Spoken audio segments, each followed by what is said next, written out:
한 언론이 단독이라며 보도를 했습니다. 일본이 한미일 정상회담 성명에 오염수 방류 지지를 요구할 것이다. 이렇게 한 언론이 보도를 했습니다. 대한민국 대통령에게 일본 기시다 총리가 오염수 방류를 지지해달라고 요구한다고 하니 참으로 기가 찰 노릇입니다.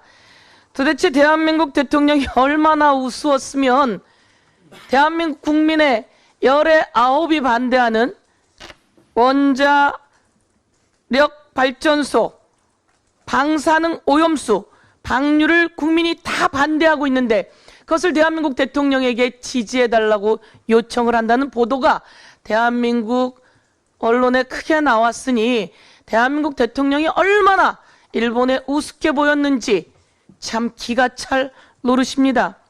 그러면서 일본 언론들은 이렇게 이야기를 합니다. 내년 총선을 앞둔 한국 윤석열 정권을 배려해 방류 시점 공표를 한미일 정상회의 뒤로 결정했다라고 일본의 요미우리, 아사히, NHK 등이 그렇게 보도했습니다. 윤석열 정권이 그리고 국힘당이 내년 총선에서 이길 수 있게 하려고 정상회의 뒤로 방류를 미뤘다라고 하는 일본 언론. 도대체 이 방류 이런 언론 보도가 윤석열 정권에게 도움이 되는 모양이죠.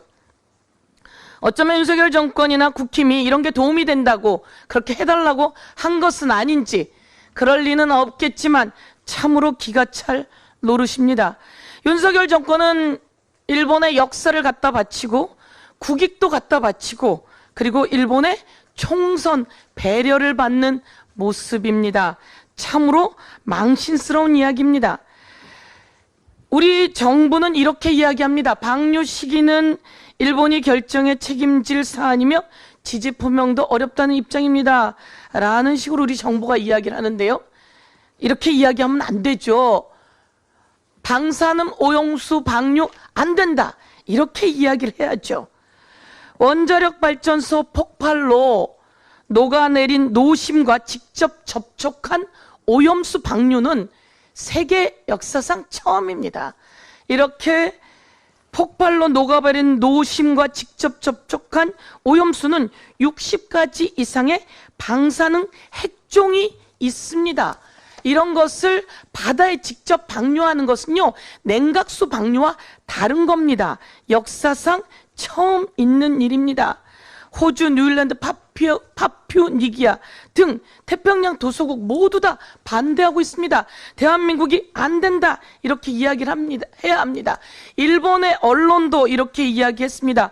비즈니스 인사이더 재팬이라고 하는 언론이요, 오염수 방류하면 안 된다라고 이야기를 하면서 여기서 이렇게 이야기합니다. IAEA 보고서를 과학적이라며 일본이 증거로 대고 있는데요. IAEA 보고서에는 IAEA는 처리수의 해양 방류를 승인하지 않았다. 이렇게 그들이 이야기하고 있습니다.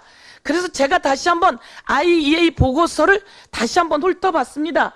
그랬더니 사무총장이 인사말에 이렇게 이야기하고 있습니다.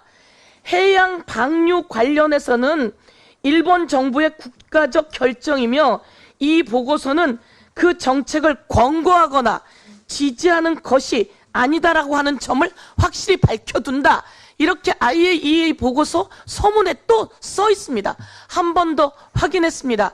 IAEA 보고서를 근거로 이야기를 하는데요.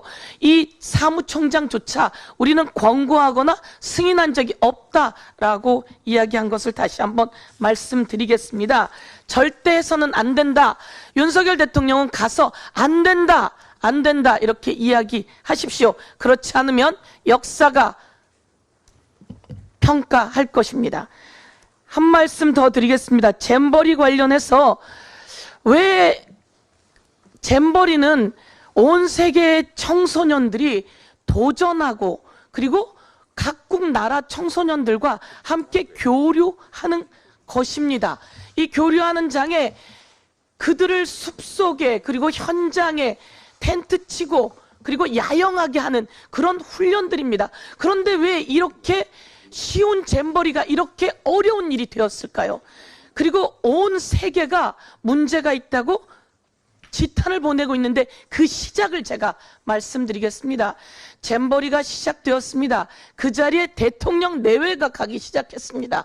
대통령 내외가 가니까 입장하던 청소년들의 짐을 뒤지기 시작한 겁니다.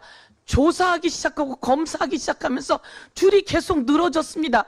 8시간 그 이상 시간 동안 청소년들이 기다리면서 쓰러지기 시작한 겁니다. 쓰러지면서 집에 전화한 겁니다. 나 너무 힘들어 라고 하니까 이 부모가 다시 이게 뭐죠? 라고 영국 정부 등 자기 정부에게 연락을 하게 된 거죠. 그러다가 전력이 모자라서 또 핸드폰 통화도 이틀 동안 안 되었다는 겁니다. 그러면서 각국의 부모들이 문제 제기하고 이 문제가 세상에 커지게 된 겁니다. 시작은 대통령 내외가 그 현장에 갔을 때부터 시작되었던 것이라고 하는 것을 다시 한번 말씀드리면서, 아니 사고는 정부가 치고 그리고 BTS를 소환합니까? 그리고 K-팝을 소환합니까? 그리고 망신은 국민의 몫입니까? 이제 다시 한번 K-팝 관련해서 태풍이 불어오는데 과연 상암 월드컵 경기장에서 안전할 수 있는지 걱정이 태산입니다. 준비 과정도 안전할 수 있는지 걱정이 태산입니다. 이에 대해서 다시 한번 짚어볼 것을 촉구합니다. 이상입니다.